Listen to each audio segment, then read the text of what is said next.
हाय, मैं आशीष कुमार सिन्हा, उत्तरी छोटा नागपुर, गिरिडीह जिला से आप सभी को खोटा जनजातीय क्षेत्र में हार्दिक स्वागत करते हैं। आज मैं पुनः खोटा से संबंधित एक नई कहानी जनजातीय कल्याण विभाग के द्वारा प्रकाशित की गई है, जो हमारे लिए बहुत इम्पोर्टेंस है, हमारे क्षेत्र के लिए इम्पोर्टेंस है और हम लोग के बीच जितने भी एग्जामिनेशन है वो झारखंड स्टाफ सिलेक्शन कमीशन के माध्यम से या जेपीएससी के माध्यम से जो भी एग्जामिनेशन ली जा रही है उसमें एक सिलेबस है। बहुत स्कोरिंग सब्जेक्ट होता है।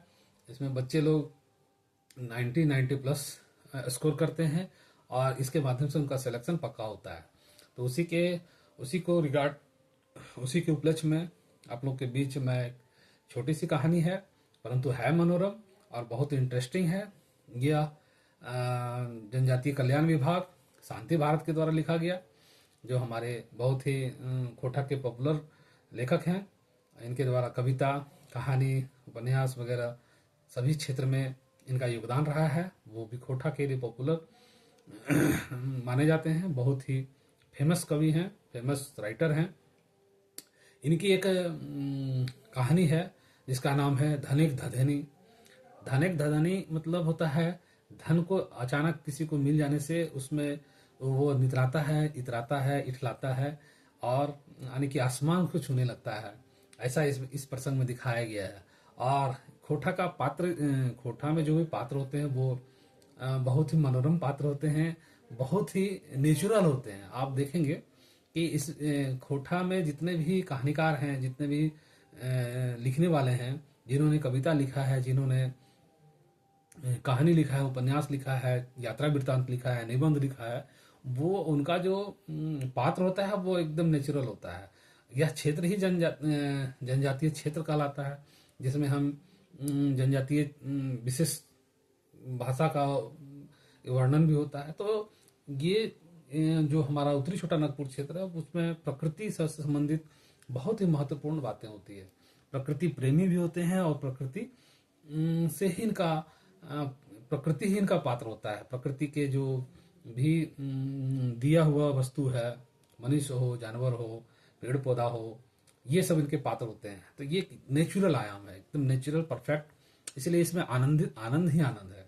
आप इसको देखेंगे, सुनेंगे, पढ़ेंगे तो मजा आता है तो कुछ नहीं। ये कहानियां बहुत ही सरल है, बहुत ही सिस्टमेटिक ढंग से इसको बताने का प्रयास किया जा रहा है। लेकिन शांति भारत जी ने जो बताया है वो ही अद्भुत है। उसी प्रसंग को मैं आप सबों के बीच ला रहा हूँ। यह एक छोटी सी कहानी है। आप जान रहे हैं इसके धनिक धधनी की कहानी है। मैं इस कहानी को आपके बीच रख रहा हूँ। सुनिए, देखिए और इसका आनंद उठाइए। मैं आगे बढ़ रहा हूँ, बता रहा हूँ कि खोटा कैसे सरल और कैसे मतलब सुविचारणीय है। देखिए, इसको मैं पढ़ के बता रहा हूँ, आपको सुना रहा हूँ। एक कहानी का पात्र है एक गांव में। जैसे हम लोग एक गांव के लोग होते हैं, उसी तरह एक गांव में एक बुढ़िया रहती थी। उसका एक बेटा था जिसका नाम था चमटू। चमटू भूखे दुखे कोन्हो रकम दुयो साग माड़े दिन खाता था। मतलब माड़ भात खा के किसी तरह से जीवन अपना व्यतीत करता था। एक दिन बूढ़ी जो था वो चमटू को 1 रुपया का टका, मतलब चांदी का 1 टका देता है। रुपा का टका एगो दे के कहती है, कहला नुनु बाजार जो और कोनो व्यापार कर। मतलब कहता है कि तुम जाओ, अब बाजार जाकर के कुछ व्यापार करने का कोशिश करो ताकि तुम्हारा जीवन यापन चल सके। नहीं तो की कर घर चले में तुम कुछ क्या करके घर चलाओगे। उसकी बूढ़ी जो माँ होती है वो कहती है कि नुनू बाजार जाओ और कोनो व्यापार कर, नहीं कुछ काम धंधा कर, और ना तो की करके तो घर चल। तो घर कैसे चलेगा? किसी तरह से नॉन भात मड़ भात खा के जीवन अपन हो रहा है, इस तरह तो घर तो नहीं चल सकता है। रुपा टका लेके चमटू हाट गेल, मतलब बाजार गया। मतलब जो नजदीक का जो बाजार होता है उसको हाट बोलते हैं, जिसको हटिया बोलते हैं, वो हाट गया।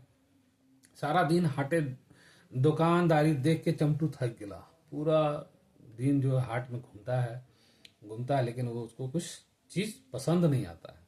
ओकरा कोनो चीज ओकरा पसंद ना भेले। बेचारा करता तो करता की छूचे हाथ घर घुरले माई के दुंदरी सुने होते, मतलब दुरदुराई की उसको, है ना। घर आएगा तो बोलेगी तुम बेकार है, तुमको पैसा भी दिए तो कोई व्यापार नहीं कर सकता है, कोई अपना ये नहीं कर सकता। इसी डर से वो वापस नहीं आने चाह रहा था। तब तखन ढेर बुझ बाइज के दखल और घुरती बेरा पटाए सोटाए के एगो बांदर किनल और मुंह अंधेरे घूर गई।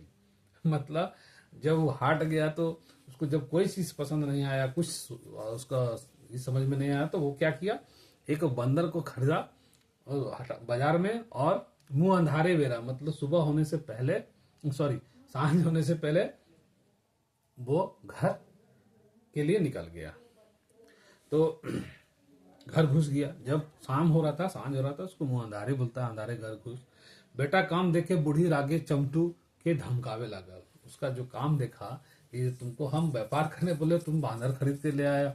उससे उसकी माँ बूढ़ी जो थी वो पूरा गुस्साई, यानी कि बेटा काम देख के बूढ़े रागे चमटू के धमकावे लागल, गुस्सा से धमकाने लगी। हाँ रे कुलंगार, हाय भातवा, ये बांदर टा की करबे, यह लूरी तोर बप्पा ढोक्सा आधे दिन टंगराए गेलो। मतलब इसी कारण से, इसी तरह से तुम्हारा बाप का भी लूट था, जिसके कारण बाप मर गया, टंगरा गया, मतलब मर गया। तुम सही डहर धर ले, तुम भी वही डहर धरे हो। इतना कह के छमक के भीतर बाटे ढुकली, मतलब गुस्सा करके अंदर चल जाती है। बेचारा चमटू तो सुखाई गया, तो डांट सुन करके बेचारा सूख गया। एक तो सारा दिन भूखे प्यासे थक मर के कते हुए एगो बांदर आनल, मतलब खूब कोशिश करने के बाद एक बांदर खरीदा। ऊपर से माइक बोली सुन के अधीर भय उठल, मतलब अधीर हो गया, बोला बेकार हो गया। चमटू के कांदू मांदू देख के बांदर बूढ़ी ठिन गेल और कहला, बांदर जो था वो बंदर जो है बूढ़ी पास जाता है और कहता है, मैं चमटू के नाय धमकाई, हमें खूबे सोना रूपा आइन देबो, चांदी रूपा आइन देबो। दोसर दिन बांदर झलफले उठल और बहुत दूर एगो राजा के महले गेल। एगो गांठे मनेक मतन सोना रूपे बांधल और घर आन के बूढ़ी दे दिल। मतलब राजा घर गया और वहां रुपया का जो गांठ बंधा हुआ था उसको उठाया और वहां से चल दिया और ला करके बूढ़ी को दे दिया। बूढ़ी ऐसे सोना रूपा देख के गदगद हो उठली, मतलब उसको इतना पैसा जब देखा तो खुश हो गई। चमटू के तो चुमा के मारी तड़े न, और बांदरों के बेटा बेटा कहे लागल। चमटू को खूब चुमा ली, दुलार प्यार किया और बांदर को बेटा बेटा कहने लगी, मैंने उससे भी दुलार से पेश आने लगी। जो फटकार रही थी अब उसको बहुत मानने लगती है। बेचने बांदर कदियो रूपा टका आने लागल तो कदियो मूंगा मोती, कभी पैसा लाता, कभी मूंगा मोती लाता, सोना चांदी लाता, पर डे कुछ न कुछ वो लेने लेकर के आ रहा था। देखते देखते बांदर के प्रताप पे चमटू राजा बन गए। बंदर के कारण राजा बन जाता है। पवार घर एक जगह बोड़ बोड़ गढ़ गुड़ा बन के तैयार। जहां उसका पुआल का घर था, मिट्टी का घर था, खपरेल का घर था, और वहां बहुत बड़ा गढ़ बन गया, मतलब महल बन गया, राजा जैसा महल बना दिया।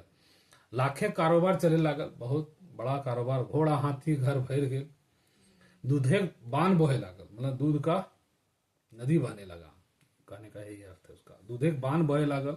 गांव में कते कते लोग चमटू घरे मुनिस खटे खातिर हम गोड़ी दिए लागल। मतलब उसके घर में कोई पहले आता नहीं था, लेकिन अब क्या हुआ, उसको खुशामद करने लगा, वहीं आने लगा, उसको बोलने लगा अब हमको भी काम पर रख लो। परे खाई के परिकर पुरोहित गुलेन तो पूजा पाठे खातिर चमटू घरे नाका दौड़ी करे लगा। जो पूजा पाठ करने वाला पुरोहित लोग था वो भी नाका दौड़ी करने लगा, मतलब उसको खुशामद करने लगा कि पूजा पाठ कराओ, है ना, ताकि हमको भी दान दक्षिणा अच्छा मिले। रसे रंग डूबल चमटू उदास साढ़ रक में घूरे लागल। अब उसमें क्या था, पैसा जब आने लगा तो वो रसे रंग मतलब घूमने लगा, सांड की तरह घूमता था, मतलब पावर हो गया उसके पास, पैसा आ गया तो किसी को समझता नहीं था, आराम से जहां जाता था राजा की तरह रहने लगा। बूढ़ी शान तो देखे नियर, अब बूढ़ियों शान से रहने लगी। बूढ़ी बांदरे खातिर एगो रूपा खाटी बना दे, मतलब चांदी का खाटिया बना देता है, बना दे और दुलार प्यार से ओकरो खीवे पीवे लागल। अब उसको भी खिलाता पिलाता था बहुत। चमटू घरे ताम झाम देख के आस पास के लोग मुड़े हाथ ले लेला, मतलब अब उसका जो रहन सहन था, खान पान था, रहने का ठाट बाट था, उसको देख करके उसके आसपास के लोग जलने लगे, बोलने लगे, आश्चर्य करने लगे, बूढ़े हाथ लेना आश्चर्य करने लगे। कुछ दिन बीतल बादे एक दिन बांदरे बूढ़ी के अपन ठिन डाके कहलक। कुछ दिन बीत जाने के बाद बंदर जो है वो बूढ़ी को बुला करके कहता है, माए अबरी दादा को बिहा दिए चाहिए, मतलब जो चमटू है उसका शादी करना चाहिए, यही बोलता है कि माए अबरी दादा को बिहा दिए चाहिए। काल हमें एक ठीन कनिया देखे जीबो, बोलता है कि अब हम कनिया देखने के लिए जाएंगे। तनी छलफले जलपान कर दिए, मतलब सुबह सुबह ही हमको जलपान बना देना ताकि हम उसको देखने जाएंगे। दूसर दिन जलपान करके बांदर झलफले घर से बाहर आयल और बेरा चाके बसे एगो राजे गेल। एक राज गया जहाँ बांदर के खूब मान सम्मान भेल। वो राजा के यहाँ गया, उसमें उसको मान सम्मान मिला। फल के फूले गादा लाइक गेल, बांदर पोगराए खाए लागल और चमटू राजा परतुक पाते कथा वार्ता करे लागल और खाने भी लगा और कथा करने लगा। चमटू ऐसे है वैसे है, इसके पास ये है, धन संपत्ति है पूरा। बरतू पाते कथा सुन राजा खुशी ठेकान है।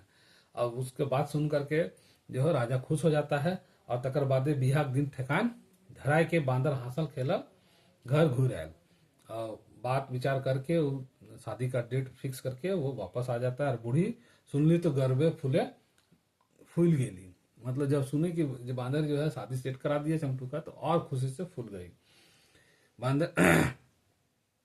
अब अबरी तो बूढ़ी बांदरे के गोड़े तेले मखबे लागली। अब बूढ़ी को और बूढ़ी जो है बांदर का और सेवा करने लगी, कहने लगी, उसको गोड़ में तेल लगाने लगी कि तो हमारे बेटा आंखें बहुत, तो हमारे सब काम करे हैं, तो उसको अच्छा से है ना दुलारे करने लगी। दुलारे तो कोनो सीमा ना है, उसको दुलार करने का कोई सीमा नहीं, उसको हमेशा बेटा बेटा कहने नहीं। और एक दिन हंसी खुशी चमटुक बिहा भेले।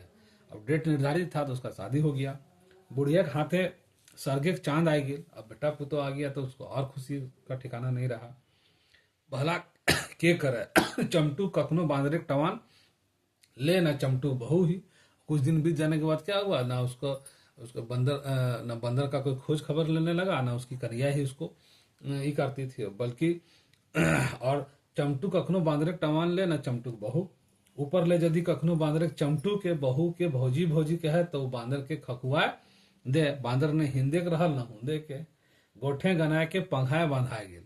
मतलब इतना करने के बाद भी जब उसकी पुतो आ जाती है तो सब उसका उपेक्षा करने लगता है बांदर का, और सब लोग जो है अपन अपन काम में व्यस्त हो जाता है, मौज मस्ती में रहता है। उसकी पत्नी आ जाती है तो बंदर का कोई खोज पिछाड़ नहीं करता है सब। और जब भी कोशिश करता था उसके आसपास जाने के लिए तो उसमें और उसको फटकार देती थी। तो बांदरे आंखी आर नींद ना है। तखन एक दिन बांदरे बूढ़ी के डाक के पूछले। अब बांदर को ये सब देख करके उसको नींद नहीं आ रहा था, तो एक दिन सोचता है कि अब अच्छा पूछते हैं बुढ़िया से कि क्या मेरे बारे में इसका विचार है।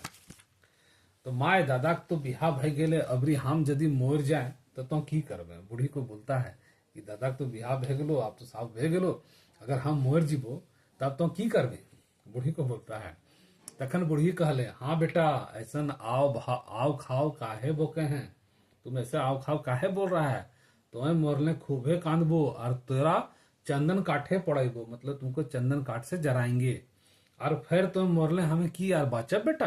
अगर कहती है कि तुम अगर मर जीबी तो हम बच के की करब, हम ना बचबो, हम मरबो। दोसर दिन बांदर मोरे नाटक टाटक करलक। मतलब क्या हुआ, दूसरे दिन जब बंदर था वो मोरने का टाटक कर रहा, नाटक किया देखे खातिर कि ये सब की करता, मतलब वो देखना चाहता था कि वास्तव में ये लोग क्या करेगा। बिहान ही जखन बूढ़ी देखली कि बांदर मोर गेल तो तनी इधर उधर उल्टा पुल्टा देख ली। अब जब देखा कि नाटक कर रहे हैं तो उसको जान नहीं रही थी, है ना, लेकिन उसको उल्टा पुल्टा के देखा कि सही में बांदर मर तो नहीं गया, मैं तो धने घर में एक तनी कांधली लाए। अब देख रहा है बंदर तो सब जान रहा है। तब उसको क्या हुआ कि उसको इतना गर्व हो गया था कि वो कुछ नहीं, एक बूंद भी नहीं रोई। बांदर एकदम सुगुम बूढ़ी नाकवा और दाइब के चमटू के डाकली और कहली, ए देखी बेटा बांदर मरलो रे, जो एगो पवार डोराए बांधे के खेत बाटे फेंक देभी तब नहीं तो गम को तो कहता है कि आप मर गेलो तेरा पुआर से नार के डोरा से बांध के खेत बाटे फेंक दी ना तो यहाँ गम के लगतो। ये सुन करके उसका जो है माथा गर्म हो गया। ये सब बात सुन के बांदरे गोड़े के लहर मगजे फुटल, मने करल बा की बूढ़ी वो गीला खाली छेब कर रही। मतलब कह रहा है कि उसमें छेब कर रहा था, ये साला जो बूढ़ी है वो हमरा फुसला रहा था। अच्छा अबरी बुझे वो बूढ़ी बंदर जो है अंदर अंदर गुस्सा से बोलता है, अच्छा बताएंगे तुमको। दौड़ा दौड़ी चमटू बांदरे गोड़े डोरा बांधल और टानल घिसराल खेत बाटे फेंक आयल। बांदर कोनो रकम माईगो बापगो करे उठल, तब तक मुंह आंधार भई गेल हले। तब तक शाम हो गया था, सांझ हो गया था। बांदर एगो तितकी लेके चमटू गड़े आग लगा देल। तब गुस्सा में क्या करता है बांदर, आ करके उसका घर में आग लगा देता है। सभी पोड़ा के मोर गेल, सब मर जाता है। और बांदर अपन आंख टहना लेके उद्देश्य से पराई गेल। वो अपना वहां से छोड़ करके भाग जाता है। इससे स्पष्ट होता है कि धन के अचानक आ जाने से आदमी को घमंड नहीं होना चाहिए, और जो जो करता है उसके प्रति हमेशा सजग रहना चाहिए। एक छोटा सा कहानी है, इसके माध्यम से हम लोग को सीख मिलता है। और बोले ना ये नेचुरल है, ये खोटा की कहानी जो है एकदम प्रकृति से संबंधित है, या नेचुरल है। इसी प्रकार से और अन्य कहानियां मैं उपलब्ध कराऊंगा। ये सब्जेक्ट बेस है, ये किताब, इससे प्रश्न बनते हैं। मैं कहानी के माध्यम से आपको कहानी बता रहा हूँ, साथ साथ आगे आने वाले वीडियो में मैं प्रश्न भी तैयार करके आप लोगों के बीच डील करूंगा। इसे कौन कौन से प्रश्न बनेंगे, और मुख्यतः अगर कहानी आपको पता होगा तो सारे प्रश्न का उत्तर आप खुद ही दे सकते हैं। मुख्य सार यही है, शांति भारत के द्वारा लिखा गया है कहानी है। इसका नाम धधक धनिक धधनी था। इसके मुख्य पात्र चमटू होते हैं, बांदर होता है और एक बूढ़ी होती है। धन्यवाद। आप सबों से आग्रह है कि आप सब्सक्राइब करें, चैनल को लाइक और शेयर जरूर कर दें। धन्यवाद।